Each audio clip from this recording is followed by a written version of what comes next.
Before we step inside the darkest prison in America, do me one favor. Hit like, subscribe, and drop a comment right now because once you hear what happened inside Angola, you're going to need someone to talk to. The sirens didn't echo in the streets. They echoed across a swamp. It was 2:13 a.m. when the emergency radio lit up at Louisiana State Penitentiary, better known as Angola, a place so massive it has its own roads, its own fields, its own graveyard, and its own rules. A guard named Deputy Landry was sprinting along the perimeter fence, flashlight bouncing like a heartbeat. The prison's floodlights carved the darkness into sharp white slices. Somewhere ahead, an inmate was running. But that wasn't the worst part. The worst part was what Landry had just found. A body, stuffed inside a maintenance shed behind the garment factory. Hands tied. Face bruised. A single strip of duct tape across the mouth like someone had tried to silence a scream. And the victim? Not an inmate. A civilian contractor. The kind Angola rarely lets inside without a reason. Within minutes, the prison locked down. Doors clanged. Towers went on full alert. And the man brought in to lead the investigation wasn't just any detective. Special Agent Mara Klein, Louisiana State Police. She'd worked cartel murders, corrupt sheriffs, even a serial killer case near Baton Rouge. But Angola? Angola was different. Because in Angola, the walls didn't keep danger out.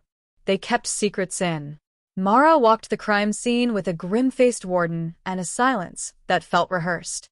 The contractor's name was Evan Rourke, mid-30s, hired to upgrade security wiring. His pockets were empty. No phone. No wallet. Just one thing left behind. A torn piece of paper, soaked in sweat. On it was a single handwritten phrase. The farm runs itself. The inmates called Angola the farm because of the endless fields. But Mara knew what that line really meant. It meant power. And someone inside had it. As she dug deeper, she learned Evan had requested access to one restricted building just hours before he died, an old records facility inmates weren't supposed to go near. The prison denied it, but the security logs told another story. At 9:41 p.m., Evan's badge opened the door. At 9:46 p.m., a second badge followed. One that belonged to someone who wasn't supposed to be working that night. A man named Captain Royce Maddox. And when Mara confronted Maddox, he didn't flinch. He smiled. Then he said something that made her blood run cold. "You're asking the wrong questions, Agent. If you want to survive Angola, stop digging." But Mara didn't stop. Because when she finally forced open the records room door, she found Evan's missing phone. Still recording. And on the screen was the last frame of Evan's life. A photo of a hidden ledger, with names of guards listed beside cash payments. And at the very top, the warden's signature. Mara Klein stared at the screen until her eyes burned. The ledger wasn't just proof of corruption. It was proof Angola was being run like a business, and the currency wasn't money. It was silence. Outside the records room, the air felt heavier, like the prison itself had noticed she'd seen too much. The warden's voice came smooth and controlled behind her. "Agent Klein, hand over the device." Mara didn't. She slid the phone into her jacket and walked out like she hadn't just stepped on a landmine. Within an hour, everything started collapsing. The prison's camera system suddenly glitched. The maintenance shed where Evan's body was found? Cleaned.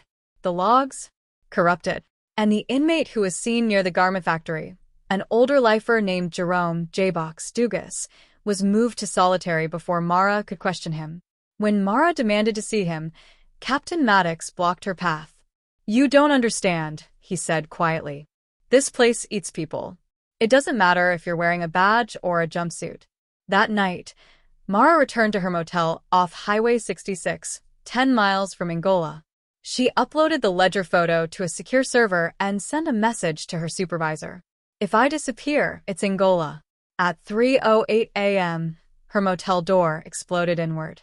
Two masked men rushed in. Mara rolled off the bed just as a shot cracked through the room, shredding the pillow. She fired back. One man dropped, screaming. The other fled into the darkness.